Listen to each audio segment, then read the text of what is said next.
नमस्कार बंधुओं, आज हम चर्चा करेंगे कार्डियक न्यूरोसिस के ऊपर। तो हृदय रोग जो है वो इसका खतरा सर्दियों में बहुत अधिक बढ़ जाता है। और जो हमें अगर कैसे संदेह करना चाहिए कि अगर कोई हृदय रोग का अगर हृदय का कोई अटैक है या बीमारी है तो उसकी पहचान एक साधारण व्यक्ति कैसे करे। तो अगर किसी व्यक्ति का 2-3 चीज़ों का ख्याल रखें। अगर किसी व्यक्ति का पैदल चलने पे या थोड़ा सा कार्य करने पे सांस फूलती है, सीढ़ियाँ चढ़ने पे सांस फूल जाती है, या अचानक दिल की धड़कन बढ़ जाती है, या छाती में दर्द होने लगता है, तो अगर ये चीज़ें मनुष्य के अंदर हैं तो हमें संदेह होना चाहिए। और उसके लिए आप जो है इसका जांच कराने के लिए जरूर जाना चाहिए। हृदय रोग के विभाग में, कार्डियोलॉजी में जाके अपना चेकअप करना चाहिए। और मुख्य तौर पे हृदय रोग 4 प्रकार के होते हैं। पहला जो हृदय रोग है वो हार्ट की धमनियों में रुकावट आने से होता है, जिसको हम एंजाइना भी कहते हैं, और जिसकी वजह से हार्ट अटैक भी प्रेसिपिटेट होता है या छाती में दर्द होता है। और जब हार्ट अटैक होता है तो वो उसमें 30% लोगों में वो फर्स्ट अटैक में डेथ हो जाती है। दूसरा है कि रिदम का डिसऑर्डर, जिसको एरिथमिया बोलते हैं, कि हमारे हार्ट की जो रिदम है, जो रेगुलर रिदम हमारी होती है वो 72 बीट्स पर मिनट होती हैं और रेगुलर होती हैं।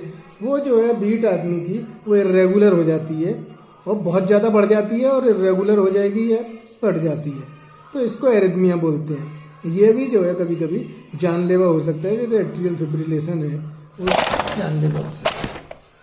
इसी तरीके से जो हमारा तीसरा जो है वो वाल्व की बीमारियां होती हैं, कि अगर हृदय की वाल्व में कोई खराबी आने से हृदय की जो पंपिंग है वो डिस्टर्ब हो जाती है और हमें स्ट्रेन के साइन फील होते हैं। तो तीसरे तरीके से तब भी हमें अगर कोई हमारे कार्य क्षमता में फ़र्क आ रहा है, कार्य करने में सांस फूल रही है, चेकअप कराएंगे तो विशेषज्ञ हमें बता देंगे कि भाई चेक करके कि आपको ये बीमारी है। चौथी जो बीमारी होती है उसको बोलते हैं हार्ट फेलियर। साधारण तौर पे हार्ट फेलियर में हम लोग बोलते हैं अरे भाई उनका हार्ट फेल हो गया, डेथ हो गई। तो हार्ट फेलियर जो होता है वो ज़्यादातर केसेस में तो बहुत स्लो प्रोसेस है। धीमे धीमे हार्ट पे लोड बढ़ता है, मांसपेशियां कमज़ोर हो जाती हैं, या कोई और भी जो कारण होते हैं उनकी वजह से हार्ट फेलियर जो है लेट कॉम्प्लिकेशन की वजह से डेवलप होता है। ब्लड प्रेशर में भी हार्ट फेलियर डेवलप हो जाता है, और कभी कभी एक्यूट एलवीएफ में भी आदमी जो है वो हार्ट फेलियर में चला जाता है। तो जो हार्ट फेलियर, ये 4 तरीके के इस प्रकार हमारे डिसऑर्डर होते हैं। और जो कि कभी इमरजेंसी में कोई भी हमारे अगर इमरजेंसी होती है तो हमें तुरंत जाके, ये नहीं है बहुत से लोग कहते हैं भाई कि जो प्रेजेंटेशन है वो गैस का प्रेजेंटेशन हो गया, उनके इनो खिला दो, डाइजिन दे दो, ये करो। नहीं, अगर किसी को छाती में दर्द है या कोई पैनिक अटैक आया है या कोई जो है एकदम सांस फूलने लगी है या बहुत जोर की खांसी आके सांस फूलने लगी है, तो ये पैरों में सूजन आ रही है, छाती में दर्द हो रहा है या जबड़े में दर्द हो रहा है, कंधों में दर्द हो रहा है, तो उसको तुरंत कार्डियोलॉजी विभाग में हृदय रोग विशेषज्ञ के पास ले जाके चेकिंग कराना चाहिए। जहाँ चेकिंग के बाद डॉक्टर उसको बिल्कुल नॉर्मल डिक्लेयर कर दें कि नहीं ये जो है ये चीज़ नहीं है, कोई और दिक्कत है, या एक कार्डियक न्यूरोसिस। कार्डियक न्यूरोसिस बोलती है जैसे हमें एंग्जाइटी होती है, चिंता होती है, उसी तरीके से जो पैनिक अटैक एक पड़ता है जिनमें हमारी पर्सनैलिटी में कोई डिसऑर्डर होता है नर्वसनेस की वजह से, उसमें हृदय की गति बहुत ज़्यादा बढ़ जाती है और ऐसे हमारे अंदर लक्षण आ जाते हैं जिसमें कि सांस फूलने लगती है, पसीना आ जाता है, धड़कन बढ़ गई, घबराहट हो गई, चक्कर आने लगा, और हम जो है एकदम छोड़ देते हैं, हाथ पैर जो है ढीले हो जाते हैं। और लोग जो है, आदमी समझता है या लोग कहते हैं कि भाई इनको हार्ट अटैक आया है, ले जाके हम हृदय रोग विशेषज्ञ के पास ले जाते हैं, और हृदय रोग विशेषज्ञ फिर हमें चेक करके बताते हैं कि इनकी सारी जांच सामान्य है, इनको कोई हृदय संबंधित ऑर्गेनिक डिसीज नहीं है। सो जो इसको हम कार्डियक न्यूरोसिस बोलते हैं। तो कार्डियक न्यूरोसिस क्या है? ये एक फंक्शनल डिसऑर्डर है, इसमें कोई हार्ट की वास्तविक डिसीज नहीं होती है, लेकिन एक फंक्शनल डिसऑर्डर है जिसमें कोई विशेषज्ञ इसको डिसाइड करते हैं। ऐसे जो अटैक हैं, पैनिक अटैक, हमें कब पड़ते हैं? एग्जामिनेशन से पहले अगर अचानक जो है एग्जामिनेशन आ जाते हैं उस टाइम ये अटैक पड़ने चालू हो जाते हैं। बहुत से लोगों में शादी के टाइम पे जो है वो ये अटैक चालू हो जाते हैं, या हमें किसी जो है भीड़ में जाने से, क्राउड में किसी ने क्राउड के सामने बोल दिया कि भाई आप यहाँ के भाषण दीजिए, तो एकदम कार्डियक न्यूरोसिस हो गई, पाल्पिटेशन होने लगा, घबराहट हो गई और जो है वो आदमी घबरा जाता है।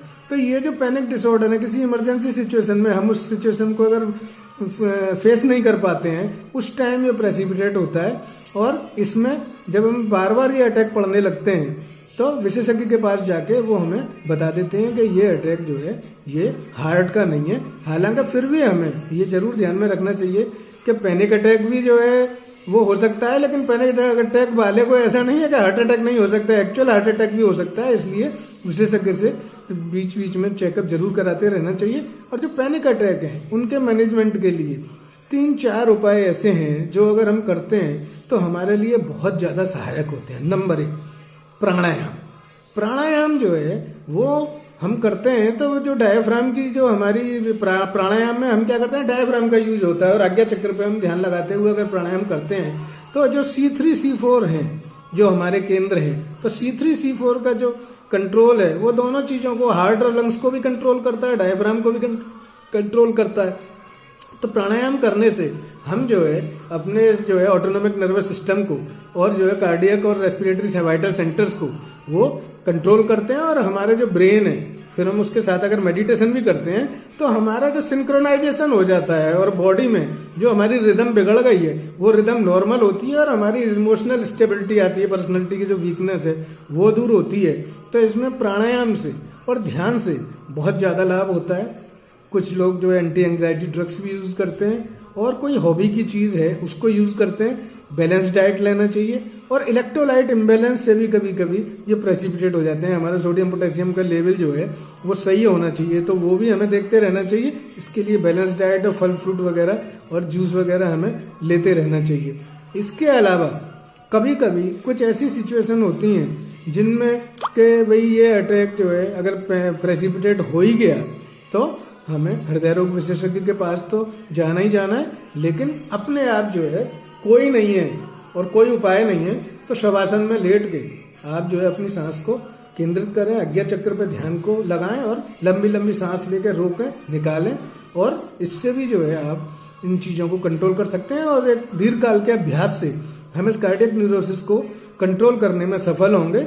तो ये जो काउंसलिंग करा के या साइकोथेरेपी करा के किसी अच्छे चिकित्सक के पास या किसी अच्छे जानकार के पास अगर हम अपनी साइकोथेरेपी कराते हैं, काउंसलिंग कराते हैं, तो इससे जो है इसमें बहुत ज्यादा लाभ होता है। लेकिन ऐसा नहीं है कि कोई भी जो है चेस्ट की बीमारी या कोई भी हार्ट की बीमारी है उसको हरेक को पैनिक अटैक या कार्डियक न्यूरोसिस समझ के अवहेलना कर दें और पता लगा असली एंजाइना की बीमारी है और खाली वही प्राणायाम और ध्यान लगा रहे हैं और पता लगा कि वो आपको आगे जाके कॉम्प्लिकेशन हो जाए, डेथ हो जाए। उन चीजों को जरूर अवॉइड करना चाहिए। तो ये छोटी सी चीजें हैं जिनको अगर हम ध्यान में रखें तो एक बहुमूल्य जीवन को बचाया जा सकता है और जो अननेसेसरी जो कॉम्प्लिकेशंस हैं, अननेसेसरी जो चीजें हैं और जो तकलीफें हैं उनसे बचा जा सकता है। तो बंधु, ध्यान का, प्राणायाम का, मेडिटेशन का और रिलैक्सेशन टेक्निक्स का हमारे जीवन में बहुत महत्व है। खान पान का बहुत महत्व है, एरोबिक एक्सरसाइज का बहुत महत्व है। हमें 1 घंटा सुबह शाम अपने मेंटल हेल्थ के लिए जरूर देना चाहिए। मेडिटेशन करें, पुस्तक पढ़ें, गीता जी का 1 अध्याय का पाठ डेली करें और दूसरा 1 घंटा व्यायाम के लिए देना चाहिए। एरोबिक एक्सरसाइज किसी भी फॉर्म में, अगर आप 50 साल से ऊपर के हैं तो अगर खाली ब्रिस्क वॉक भी करते हैं ये भी आपके लिए सफिशिएंट है। उससे नीचे वालों के लिए वो कोई भी एरोबिक एक्सरसाइज कर सकते हैं। तो 1 घंटा एरोबिक एक्सरसाइज और आधा घंटा सुबह शाम भजन पूजा और ध्यान के लिए अगर हम देते हैं, संतुलित भोजन लेते हैं, इलेक्ट्रोलाइट इम्बैलेंस को नहीं होने देते हैं, तो हम बहुत सारी तकलीफों से और हृदय संबंधित और अन्य जो है बीमारियों से हम अपना बचाव कर सकते हैं। धन्यवाद।